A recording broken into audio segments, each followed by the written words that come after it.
שמש דקה ומלווה בכנפיה.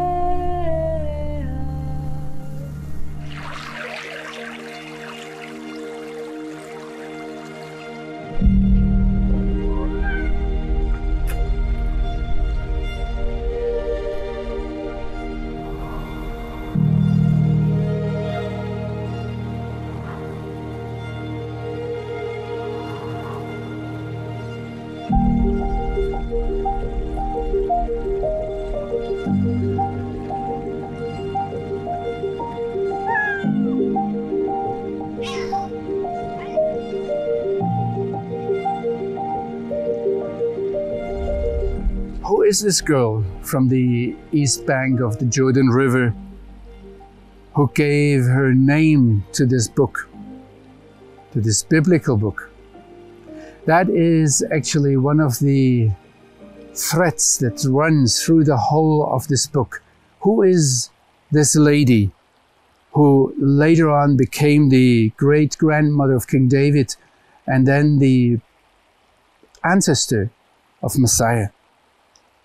I wanted to pick up this question and throughout the whole study of the scroll of Ruth, take it with you and ask that question: what did this girl contribute in terms of character to the kingly lineage of the house of David? Ruth the Moabite said to Naomi, "Let me go to the field and glean among the ears of grain, with him in whose sight I shall find favor." So Naomi answered her, "Go, my daughter." The key word in this second chapter of the book of Ruth is to glean, to collect what is left over.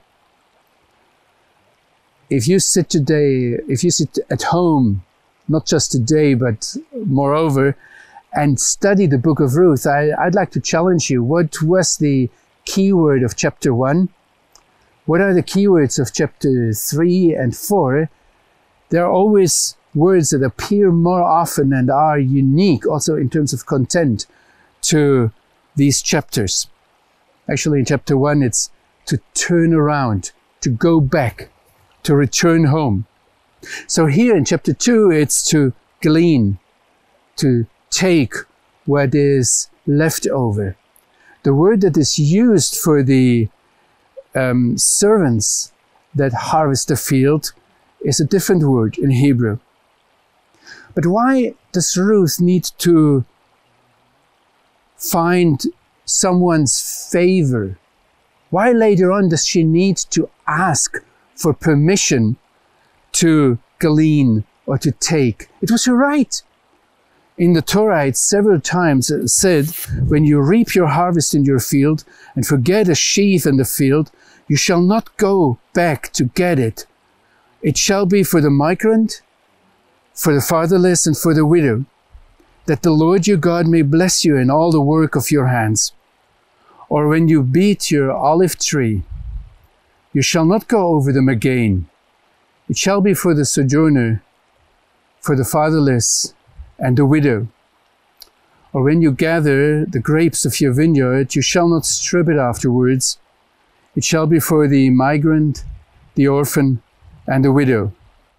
You shall remember that you were a slave in the land of Egypt. Therefore I command you to do this. Have in mind that it was at the time of Passover. People had this image of leaving the land of Egypt and the command to remember the exodus from Egypt at hand.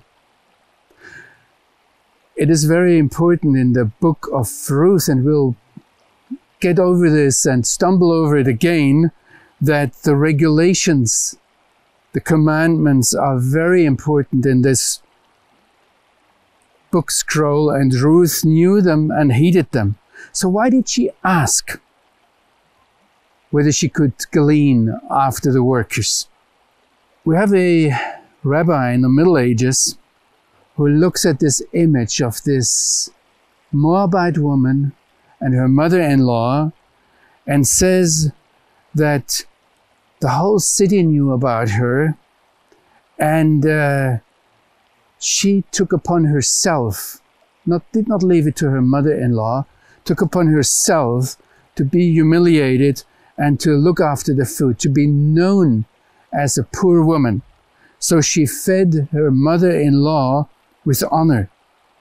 It was Ruth who took the initiative, and she does not expect from Naomi to accompany her, but relieves Naomi of the humiliation that is connected with being obviously a pure, destitute, who has no father, no brother, no husband to look after her. Actually, if we consider that it was the time of the judges, the time when the judges were judged, it was a quite lawless time in Israel, and such women were considered fair game. And moreover, if she was a foreigner, a Moabite even. The danger that Ruth took upon herself and the risk was indeed great.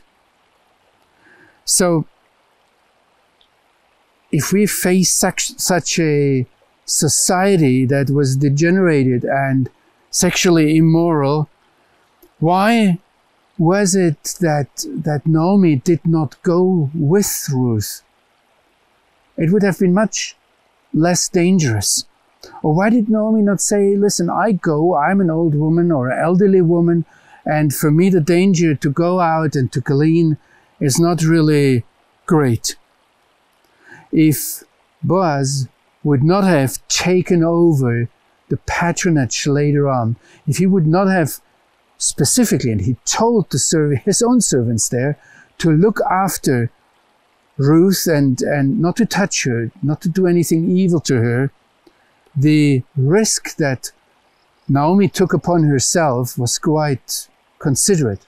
It also sheds a light on Naomi's situation and state of mind, on her, how shall I say, how she felt. She was so governed, so determined by her resignation and self-pity that she didn't think about her daughter-in-law and not about herself. And it's Ruth's character that kind of stands out, her diligence, and that she had nothing what could be called self-pity because of the hard work, that really stands out in this book.